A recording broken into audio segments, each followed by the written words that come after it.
میری عمر 36 سال ہے۔ میری لو میرج ہوئی تھی۔ ہم کلاس فیلوز تھے اور ایک دوسرے کو 6 سال سے جانتے تھے۔ ہم بہترین دوست تھے۔ دوران تعلیم ہی ہم نے فیصلہ کر لیا تھا کہ میرے شوہر کے جاب میں سیٹل ہونے کے بعد گھر والوں کی رضامندی سے ہم شادی کر لیں گے۔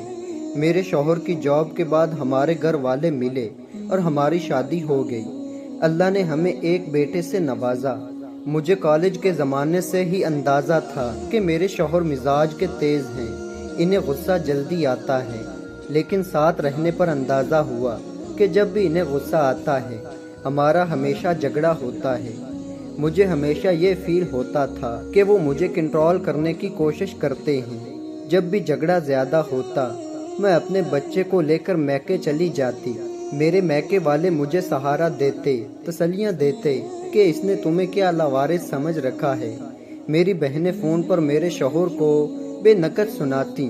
بہرحال صلح صفائی ہو جاتی اور میں گھر آ جاتی، لیکن یہ بات ہم دونوں جانتے تھے کہ ہم دونوں ایک دوسرے سے پیار کرتے ہیں اور میں اپنے شوہر کو کبھی بھی نہیں چھوڑنا چاہتی، لیکن ہر جھگڑے کے دوران انہیں یہ ضرور کہتی کہ اگر مجھے چھوڑنا ہے تو چھوڑ دیں۔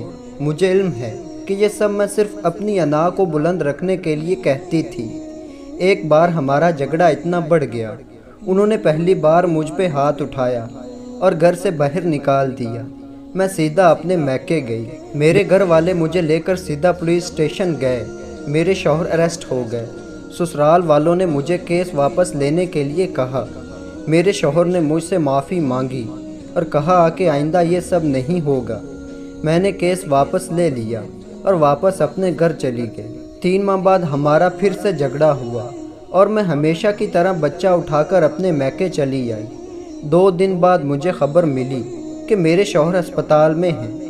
میرے گھر والوں نے مشورہ دیا کہ مجھے انہیں دیکھنے جانے کی کوئی ضرورت نہیں، بلکہ میری بہنوں کا کہنا تھا یہ سب ڈرامہ ہے، تمہیں ایموشنلی بلیک میل کرنے کے لیے۔ وہ 1 ہفتہ اسپتال میں رہے، نہ میں ملنے گئی اور نہ ہی کال کی۔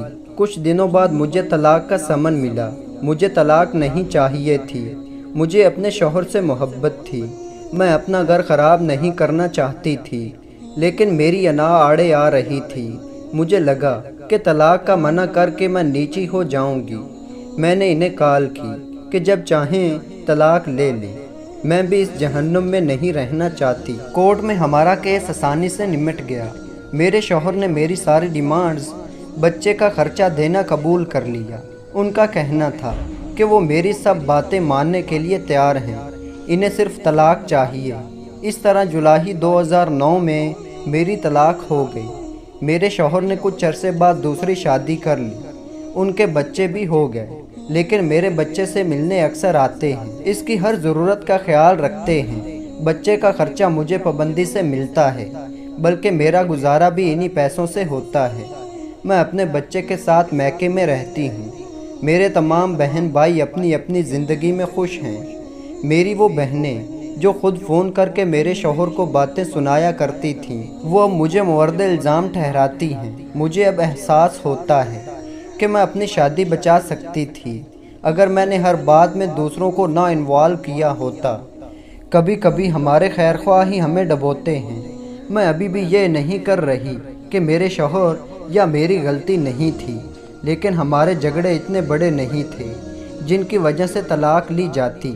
یہ میری درخواست ہے سارے کپل سے کہ جہاں تک ہو سکے اپنے معاملے خود نمٹائیں۔ آپ کا خود سے بڑھ کر کوئی خیر خواہ نہیں۔